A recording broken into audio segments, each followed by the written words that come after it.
بسم اللہ الرحمن الرحیم۔ اگر ابھی تک آپ نے ہمارا چینل سبسکرائب نہیں کیا ہے تو ابھی اور اسی وقت سبسکرائب کر لیں۔ اور سورۃ الفاتحہ کے کئی نام ہیں۔ آئیے سب سے پہلے میں آپ کی خدمت میں سورۃ الفاتحہ کے ناموں کو پیش کرتا ہوں اور پھر اس کے بعد سورۃ الفاتحہ کی فضیلت، اس کی اہمیت پر چند احادیث بھی پیش کرنے کی کوشش کروں گا۔ اللہ تعالیٰ مجھے اور آپ تمام کو سورہ فاتحہ پڑھنے، سمجھنے اور اس پر عمل کرنے کی توفیق نصیب فرمائے، آمین۔ سورۃ الفاتحہ کا پہلا نام ہے سورۃ الفاتحہ،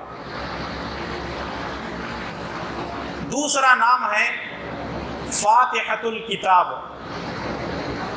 تیسرا نام ہے ام الکتاب، اور چوتھا نام ہے السبع المثانی، اور پانچواں نام ہے ام القرآن، اور چھٹا نام ہے القرآن العظیم، اور ساتواں نام ہے سورۃ الکنز، آٹھواں نام ہے سورۃ الحمد، اور نواں نام ہے سورۃ الصلاۃ، اور 10واں نام ہے اساس القرآن، 11واں نام ہے سورۃ الشفاء یا الشافیہ، اور 12واں نام ہے سورۃ الدعاء، اور 13واں نام ہے سورۃ النور۔ علامہ ابن کثیر رحمۃ اللہ علیہ نے اور ناموں کو بھی جمع کیا ہے، تقریباً 20 سے زیادہ نام اس کے موجود ہیں، اور باقاعدہ اس کی خصوصیات پر اللہ کے پیارے نبی صلی اللہ علیہ وسلم نے اس کی فضیلت، اس کی اہمیت کو بیان فرمایا ہے۔ سورہ فاتحہ قرآن کریم کی سب سے اعظم اور سب سے افضل سورت ہے۔ اس کی دلیل کیا ہے؟ صحیح بخاری حدیث نمبر 4474، 4474، راوی حدیث ابی سعید بن معلہ رضی اللہ تعالیٰ عنہ ہیں، وہ فرماتے ہیں کنت اصلی فی المسجد فدعانی رسول اللہ صلی اللہ علیہ وسلم فلم اجبہ۔ میں ایک مرتبہ مسجد میں نماز پڑھ رہا تھا، رسول اللہ صلی اللہ علیہ وسلم نے مجھے آواز دی، مجھے پکارا، میں نے جواب نہیں دیا۔ جب نماز ختم ہوئی تو میں رسول اللہ صلی اللہ علیہ وسلم کی خدمت میں پہنچا اور میں نے کہا اللہ کے نبی، آپ نے آواز دی، میں نے سنا، آنے میں دیر اس لیے ہوئی کیونکہ میں نماز پڑھ رہا تھا۔ نماز کی حالت میں آپ کی آواز کو تو سنا، لیکن نماز کو توڑنا میں نے مناسب نہیں سمجھا۔ میں نے نماز مکمل کی اور آپ کی خدمت میں آیا، فرمائیے کیا حکم ہے؟ تو رسول اللہ صلی اللہ علیہ وسلم نے فرمایا کیا تم نے اللہ کا یہ قول نہیں سنا؟ کیا تم نے اللہ تعالیٰ کا یہ فرمان نہیں سنا؟ استجیبوا للہ وللرسول اذا دعاکم، اللہ اور اس کے رسول جب تمہیں پکارو تو فوراً ان کے سوال کا جواب دے دیا کرو، فوراً ان کے پاس حاضر ہو جاؤ۔ اس سے یہ بات ثابت ہوتی ہے کہ دنیا کا کوئی انسان ایسا نہیں ہے کہ نماز ہو رہی ہو اور کوئی آواز دے تو اس کے لیے نماز توڑی جائے سوائے محمد الرسول اللہ صلی اللہ علیہ وسلم کے۔ آپ کا مقام، آپ کا درجہ، آپ کا مرتبہ ایسا ہے کہ اگر کوئی آدمی نماز پڑھ رہا ہو اور نبی کریم صلی اللہ علیہ وسلم اس کو آواز دیں، نماز توڑ کر نبی کی آواز پر اس کو لبیک کرتے ہوئے آنا ہے۔ تو سعید بن معلہ رضی اللہ تعالیٰ عنہ رسول اللہ صلی اللہ علیہ وسلم کی خدمت میں آئے، رسول اللہ صلی اللہ علیہ وسلم نے ان کو قرآن کی آیت سنائی اور فرمایا کہ جب اللہ اور اس کے رسول بلائیں تو فوراً آ جاؤ۔ پھر اس کے بعد وہ فرماتے ہیں مجھ سے رسول اللہ صلی اللہ علیہ وسلم نے فرمایا لَأُعَلِّمَنَّكَ سُورَةً هِيَ أَعْظَمُ السُّوَرِ فِي الْقُرْآنِ، میں تمہیں قرآن کریم کی سب سے اعظم، سب سے عظیم ترین سورت سناتا ہوں قبل ان تخرج من المسجد، اس سے پہلے کہ ہم مسجد سے نکل جائیں۔ مسجد سے باہر نکلنے سے پہلے قرآن کریم کی سب سے عظیم ترین سورت میں تم کو سناتا ہوں۔ ثم اخذ بیدی، نبی صلی اللہ علیہ وسلم نے میرا ہاتھ پکڑا، رسول اللہ صلی اللہ علیہ وسلم نے میرا ہاتھ پکڑا، فلما اراد ان یخرج قلت له، جب رسول اللہ صلی اللہ علیہ وسلم مسجد سے باہر نکلنا چاہ رہے تھے، میں نے کہا اے اللہ کے نبی صلی اللہ علیہ وسلم، آپ نے کہا تھا کہ مسجد سے باہر نکلنے سے پہلے قرآن کریم کی سب سے عظیم اور افضل صورت میں تمہیں بتاؤں گا، آخر اب بتائیے وہ کون سی صورت ہے؟ تو رسول اللہ صلی اللہ علیہ وسلم نے فرمایا الحمدللہ رب العالمین، یعنی سورۃ الفاتحہ قرآن کریم کی سب سے عظیم ترین صورت ہے۔ سورہ فاتحہ قرآن کریم کی سب سے عظیم ترین صورت ہے۔ ہی السبع المثانی والقرآن العظیم الذی اوتیتہ، یہ سورہ فاتحہ الحمدللہ رب العالمین، اس کو سبع مثانی کہا جاتا ہے کیونکہ اس میں 7 آیتیں ہیں۔ سبع مثانی، اس میں 7 آیتیں ہیں، اور یہی قرآن عظیم ہے جو اللہ تبارک و تعالی نے مجھے عطا فرمایا ہے۔ تو بخاری کی اس حدیث سے ہمیں معلوم ہوتا ہے کہ قرآن کریم کی سب سے عظیم ترین سورت کون سی ہے؟ سورہ فاتحہ ہے، الحمدللہ رب العالمین ہے۔ اسی طرح سورہ حجر کی آیت نمبر 87 میں اللہ تعالیٰ نے فرمایا وَلَقَدْ آتَيْنَاكَ سَبْعًا مِّنَ الْمَثَانِي وَالْقُرْآنِ الْعَظِيمِ، اے نبی صلی اللہ علیہ وسلم، ہم نے آپ کو 7 ایسی آیتیں دی ہیں جو بار بار دہرائی جاتی ہیں، اور قرآن عظیم بھی ہم نے دیا ہے۔ تو سبع مثانی اور عظیم قرآن اگر کوئی ہے تو یہی قرآن ہے، اور سب سے عظیم سورت قرآن کی اگر کوئی ہے تو وہ سورہ فاتحہ ہے، جس کو قرآن کریم کے اندر اللہ تبارک و تعالیٰ نے بھی بیان فرمایا ہے۔ سورہ فاتحہ کی فضیلت میں دوسری حدیث سنن ترمذی کے روایت ہے، شیخ البانی رحمۃ اللہ علیہ نے اس روایت کو صحیح کہا ہے، حدیث نمبر 922 ہے، راوی حدیث ابو ہریرہ رضی اللہ تعالیٰ عنہ ہے۔ وہ فرماتے ہیں رسول اللہ صلی اللہ علیہ وسلم نے ارشاد فرمایا ما انزل اللہ عز وجل فی التوراۃ ولا فی الانجیل مثل ام القرآن وہی السبع المثانی وہی مقسومۃ بینی وبین عبدی ولعبدی ما سأل۔ اللہ تبارک و تعالی نے تورات اور انجیل میں بھی سورہ فاتحہ جیسی سورت کو نازل نہیں کیا، وہی مقسومۃ بینی وبین عبدی، یہ میرے اور میرے بندے کے درمیان تقسیم کر دی گئی ہے، وَلِعَبْدِ مَا سَأَلَ، اور میرے بندے کے لیے وہی ہے جو مجھ سے سوال کرتا ہے۔ اس کا مطلب یہ ہے کہ اس طرح کی صورت اللہ تعالیٰ نے توریت میں بھی نازل نہیں کی، انجیل میں بھی نازل نہیں کی، بلکہ اللہ تبارک و تعالیٰ نے رسول اللہ صلی اللہ علیہ وسلم کے ذریعے سے آپ کی امت پر اس کو نازل فرمایا، اور یہ صورت تقسیم کر دی گئی ہے اللہ اور بندے کے درمیان۔ اب آگے وہ حدیث آ رہی ہے کہ کس طرح اللہ تعالیٰ نے سورہ فاتحہ کو اپنے اور اپنے بندوں کے درمیان تقسیم کی ہے، وَلِعَبْدِ مَا سَأَلَ، اور اللہ تبارک و تعالیٰ سے بندہ جو بھی مانگتا ہے اللہ تبارک و تعالیٰ اس کی ہر تمنا کو، اس کی ہر آرزو کو پورا کرتا ہے۔ تیسری حدیث ہے سورہ فاتحہ کی فضیلت اور اس کی اہمیت میں تیسری حدیث، اس سورت کا ایک نام الصلاۃ ہے۔ الصلاۃ کے معنی عام طور پہ ہم جو ترجمہ کرتے ہیں اپنی زبان میں وہ ہے نماز۔ اصل میں الصلاح کا اصل معنی اور مفہوم جو ہے دعا کے معنی میں الصلاح استعمال کی جاتی ہے، اور نماز پوری کی پوری دعا ہی ہے۔ اور سورہ فاتحہ کو الصلاح اس لیے کہتے ہیں کیونکہ اس میں دعا ہی ہے۔ پہلے اللہ تعالیٰ کی حمد و ثنا ہے، اللہ تعالیٰ کی بڑائی اور بزرگی ہے، پھر اس کے بعد دعا ہے اہدنا الصراط المستقیم سے لے کر ولا الضالین تک۔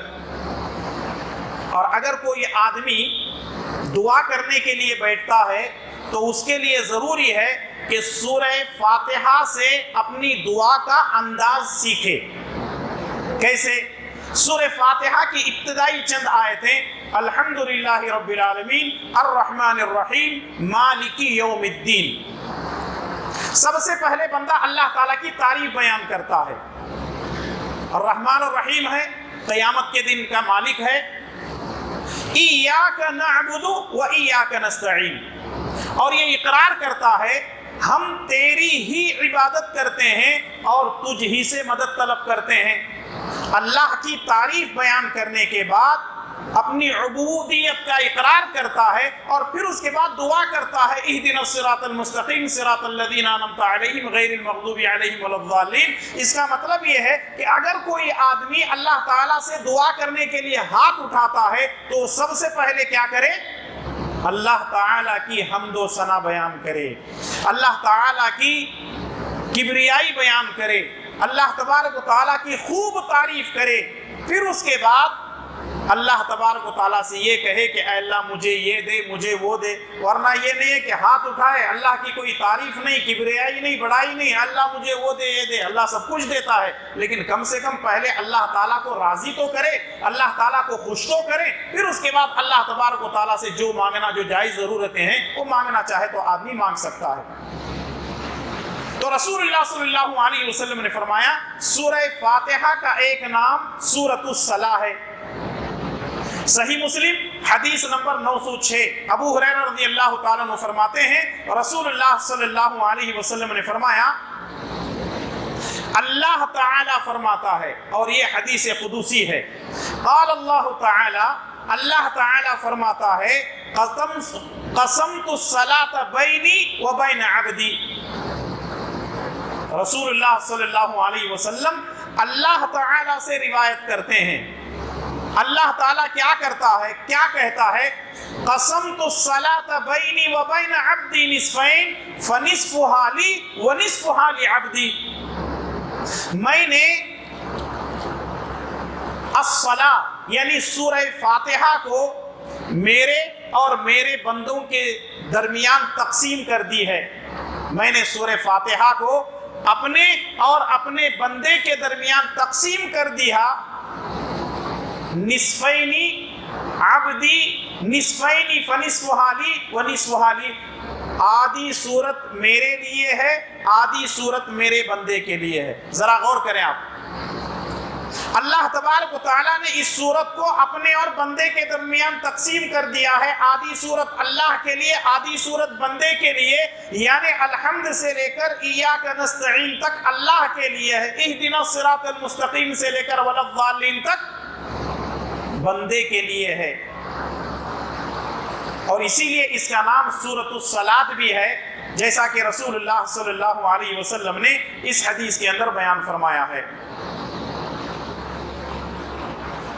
چوتھی حدیث، سورہ فاتحہ پڑھ کر اگر کوئی شخص اللہ تعالی سے مانگتا ہے تو اللہ تعالی اس کو پورا کرتا ہے۔ اگر کوئی شخص سورہ فاتحہ پڑھ کر اللہ تعالیٰ سے دعا کرتا ہے، اللہ تعالیٰ سے مانگتا ہے تو اللہ تبارک و تعالیٰ اس کو پورا کرتا ہے۔ صحیح مسلم حدیث نمبر 904، ابو ہریرہ رضی اللہ تعالیٰ عنہ فرماتے ہیں رسول اللہ صلی اللہ علیہ وسلم نے فرمایا کہ میں نے، اللہ تبارک و تعالیٰ فرماتا ہے کہ میں نے نماز کو، الصلاۃ کو اپنے اور اپنے بندے کے درمیان تقسیم کر دی ہے، آدھا میرے لیے، آدھا میرے بندے کے لیے ہے۔ آگے اللہ تعالیٰ فرماتا ہے فَإِذَا قَالَ الْعَبْدُ الْحَمْدُ لِلَّهِ رَبِّ الْعَالَمِينَ قَالَ اللَّهُ تَعَالَى حمدنی عبدی، جب بندہ یہ کہتا ہے الحمدللہ رب العالمین، تو اللہ تعالیٰ کہتا ہے کہ میرے بندے نے میری تعریف بیان کی۔ خاص کر کے نماز میں تو اللہ تبارک و تعالیٰ کہتا ہے کہ میرے بندے نے میری تعریف بیان کی، میری حمد بیان کی۔ اور جب بندہ کہتا ہے الرحمن الرحیم، قال اللہ تعالی اثنا علی عبدی، تو اللہ تعالیٰ الرحمن الرحیم کہنے پر کہتا ہے کہ میرے بندے نے میری تعریف کی۔ پہلی آیت میں میرے بندے نے میری حمد کی، دوسری آیت میں میرے بندے نے میری تعریف کی، اور جب بندہ کہتا ہے مالک یوم الدین تو اللہ تعالیٰ کہتا ہے مجدنی عبدی، میرے بندے نے میری بزرگی بیان کی۔ جیسے ہم لوگ کہتے ہیں نا، یہ قرآن اللہ اور بندے کے درمیان ایک مکالمہ ہے، بات چیت ہے، ہم کلام ہوتا ہے بندہ اپنے رب سے۔ یہاں دیکھیں الحمدللہ رب العالمین کہہ رہے ہیں تو اللہ تعالیٰ کہتا ہے کہ میرے بندے نے میری حمد کی۔ جب ہم کہتے ہیں الرحمن الرحیم تو اللہ تعالیٰ کہتا ہے کہ میرے بندے نے میری تعریف بیان کی۔ جب ہم کہتے ہیں مالک یوم الدین تو اللہ تعالیٰ کہتا ہے کہ میرے بندے نے میری بزرگی بیان کی۔ فَإِذَا قَالَ، جب کہنے والا کہتا ہے ایاک نعبد و ایاک نستعین، جب بندہ یہ کہتا ہے ایاک نعبد و ایاک نستعین، قال ھذا بینی و بین عبدی ولعبدی ما سأل، اب معاملہ میرے اور میرے بندے کے درمیان ہے، اور میرے بندے کو میں وہی کچھ دیتا ہوں جو وہ مجھ سے مانگتا ہے، جو مجھ سے چاہتا ہے۔ اللہ اکبر۔ جب ہم ایاک نعبد و ایاک نستعین کہتے ہیں، ایاک نعبد و ایاک نستعین کا معنی آپ جانتے ہیں، ہم تیری ہی عبادت کرتے ہیں اور تجھ ہی سے مدد چاہتے ہیں۔ اس کا مطلب یہ ہے ہم تیری ہی عبادت کرتے ہیں، تیرے سوا کسی اور کی عبادت نہیں کرتے۔ وَإِيَّاكَ نَسْتَعِينُ، ہم تجھ ہی سے مدد طلب کرتے ہیں، تیرے سوا کسی اور سے مدد طلب نہیں کرتے۔ تو اللہ تعالیٰ کہتا ہے کہ یہ میرے بندے اور میرے درمیان کا معاملہ ہے، میرا بندہ جو بھی مجھ سے مانگتا ہے تو میں اس کو دے دیتا ہوں۔ فَإِذَا قَالَ اهْدِنَا الصِّرَاطَ الْمُسْتَقِيمَ صِرَاطَ الَّذِينَ أَنْعَمْتَ عَلَيْهِمْ غَيْرِ الْمَغْضُوبِ عَلَيْهِمْ وَلَا الضَّالِّينَ قَالَ هَذَا لِعَبْدِي وَلِعَبْدِي مَا سَأَلَ، جب آدمی اهدنا الصراط المستقیم سے لے کر وَلَا الضَّالِّينَ تک کہتا ہے، اس کا مطلب یہ ہے کہ دعا کرنے میں جہاں بہت ساری دعاؤں کی ضرورت ہوتی ہے تو ہم کو وہیں پر سورہ فاتحہ کو بھی اپنی دعاؤں میں استعمال کرنا چاہیے۔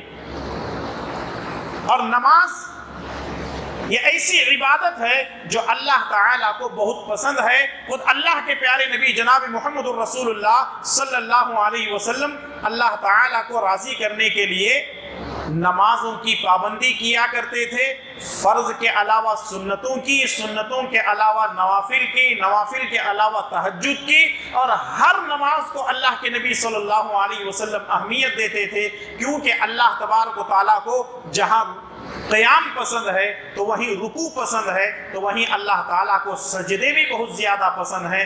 بندے کو چاہیے کہ ہمیشہ نمازوں کا اہتمام کرے، سنتوں کا اہتمام کرے، نوافل کا اہتمام کرے۔ جب ہم اللہ کے بندے بن جائیں گے اور اللہ سے جڑ جائیں گے، اللہ سے قریب ہو جائیں گے، تو ہم شیطان سے دور ہو جائیں گے، ہم اپنے رب کے بندے بن جائیں گے، شیطان کے بندے نہیں بنیں گے۔ ہم کو رحمان کے بندے بننا ہے اور شیطان کے بندے بننے سے اپنے آپ کو بچانا ہے۔ پانچویں حدیث ہے، اگر کسی آدمی کو کوئی جسمانی مرض لاحق ہوتا ہے اور وہ سورہ فاتحہ پڑھ کر اس پر دم کرتا ہے تو اللہ تبارک و تعالیٰ اس کو شفا دے دیتا ہے۔ اس کو سورۃ الشفا کہا جاتا ہے، اس کو سورۃ الشافیہ کہا جاتا ہے۔ ویسے تو قرآن پورا کا پورا شفا ہے، لیکن سورۃ الفاتحہ کو سورۃ الشفا بھی کہا جاتا ہے۔ صحیح بخاری حدیث نمبر 5007، ابو سعید خدری رضی اللہ تعالیٰ عنہ فرماتے ہیں کہ ایک مرتبہ ہم سفر میں تھے،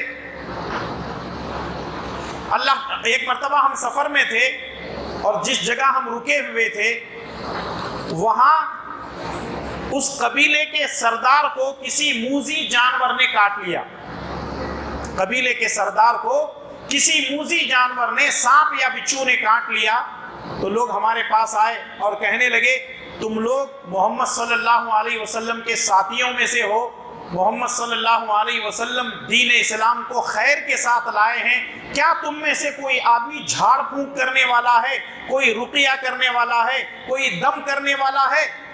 تو ابو سعید خدری رضی اللہ تعالیٰ عنہ گئے اور جانے کے بعد انہوں نے سورہ فاتحہ پڑھ کر کے ان کو دم کر دیا۔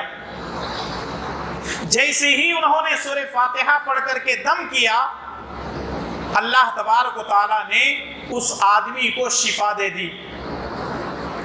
آج لوگ پریشان رہتے ہیں اپنے مرض کو لے کر، اپنی بیماریوں کو لے کر، کبھی کبھی نظر بد کا مسئلہ رہتا ہے، کبھی جادو کا مسئلہ رہتا ہے، اور کبھی آسیب کا مسئلہ، کچھ نہ کچھ مسائل ہمارے ساتھ ہوتے ہیں۔ تو ایسی حالت میں سورہ فاتحہ کو پڑھ کر دم کیا جا سکتا ہے۔ جس پر جو مرض ہے، اللہ تعالیٰ اپنی توفیق سے، قرآن کریم کی برکت سے، سورۃ الفاتحہ، سورۃ الشفا، سورۃ الشافیہ کے ذریعے سے اللہ تعالیٰ اس کو شفا دے دے گا، اللہ تبارک و تعالیٰ اس کو اس مرض سے دور کر دے گا۔ قرآن کریم ویسے پورا کا پورا شفا ہے، جیسا کہ اللہ تبارک و تعالیٰ نے سورہ یونس کی آیت نمبر 57 میں اللہ تعالیٰ نے فرمایا یا ایھا الناس قد جاءتکم موعظۃ من ربکم وشفاء لما فی الصدور۔ اللہ تبارک و تعالیٰ نے فرمایا اے لوگو قد جاءتکم موعظۃ من ربکم، تمہارے رب کے طرف سے یہ موعظت ہے، وشفاء لما فی الصدور، اور تمہارے دلوں کے لیے شفا ہے۔ اس آیت کے اندر اللہ تبارک و تعالیٰ نے قرآن کے تعلق سے 4 باتیں بیان فرمائی ہیں۔ پہلی چیز ہے موعظت ہے، دوسری چیز ہے شفا ہے، تیسری چیز ہے ہدایت ہے، اور چوتھی چیز ہے رحمت ہے۔ اس کا مطلب یہ ہے کہ ایک آیت میں اللہ تعالیٰ نے قرآن کریم کے تعلق سے کتنی باتیں بیان فرمائی؟ 4 باتیں بیان فرمائی ہیں۔ موعظت ہے، شفا ہے، ہدایت ہے اور رحمت ہے۔ اب آدمی اگر اس کو پڑھے تو اس کو موعظت بھی نصیب ہو سکتی ہے، اس کو شفا بھی نصیب ہو سکتی ہے، اس کو ہدایت بھی نصیب ہو سکتی ہے، اس کو رحمت بھی نصیب ہو سکتی ہے۔ اب کوئی آدمی قرآن کو پڑھنا نہیں چاہتا، قرآن کو سمجھنا نہیں چاہتا، قرآن کو سیکھنا نہیں چاہتا، قرآن سے اپنا تعلق جوڑنا نہیں چاہتا، اب ایسے انسان کو ہم کیا کہیں گے؟ تو ضرورت اس بات کی ہے کہ قرآن کریم سے ہم اپنا خصوصی تعلق رکھیں۔ اسی لیے اللہ تبارک و تعالیٰ نے سورہ بنی اسرائیل کی آیت نمبر 82 میں ارشاد فرمایا وَنُنَزِّلُ مِنَ الْقُرْآنِ مَا هُوَ شِفَاءٌ وَرَحْمَةٌ لِّلْمُؤْمِنِينَ، کہ ہم نے قرآن کریم کو شفا بنا کر نازل کیا ہے۔ ذرا آپ دیکھیں، پورا کا پورا قرآن شفا ہے۔ اللہ تعالیٰ نے سورہ فاتحہ کو بھی شفا بنایا ہے۔ اب عام طور پر لوگوں کے اندر یہ غلط فہمی پائی جاتی ہے، قرآن میں شفا ہے، قرآن میں کیا ہے؟ شفا ہے۔ اب وہ قرآن میں شفا ہے یہ سمجھ کر اپنے گلے میں تعویذ لٹکا لیتے ہیں، اپنے گلے میں، اپنے ہاتھ میں، اپنے پیروں میں، اپنے کمر میں قرآن کریم کے ذریعے سے تعویذ باندھ لیتے ہیں۔ اور جب ان سے پوچھا جاتا ہے کہ تعویذ باندھنے سے نبی کریم صلی اللہ علیہ وسلم نے منع کیا ہے، تو کہتے ہیں قرآن میں شفا ہے اس لیے ہم باندھتے ہیں۔ چلیے آپ کی بات مان لیے، اگر آپ کی بات ہم وقتی طور پہ مان لیتے ہیں، قرآن میں شفا ہے، آپ نے قرآن کو لکھ کر کے گلے میں لٹکا لیا، ہاتھ میں، کمر میں باندھ لیا، کیونکہ قرآن میں شفا ہے۔ لیکن قرآن میں ایک اور چیز بھی کہی گئی ہے کہ اس میں بھی شفا ہے، جیسے اللہ تعالیٰ نے سورہ نحل کی آیت نمبر 69 میں ارشاد فرمایا یخرج من بطونها شراب مختلف الوانہ فیہ شفاء للناس۔ شہد کے تعلق سے اللہ تعالیٰ نے فرمایا کہ شہد میں بھی شفا ہے۔ اب ذرا غور کریں، جب کسی مسلمان بھائی سے ہم یہ کہتے ہیں کہ آپ قرآن کی تعویذ کیوں باندھتے ہیں، تو کہتے ہیں کہ شفا ہے اس لیے ہم نے باندھی ہے۔ اور اگر کسی مسلمان بھائی سے ہم یہ کہیں کہ بھئی اللہ تعالیٰ نے قرآن کے ذریعے سے شہد کو بھی شفا ہے کہا ہے، ایسا کرو ایک بوتل شہد لے کر کے گلے میں لٹکا دو، کوئی لٹکائیں گے؟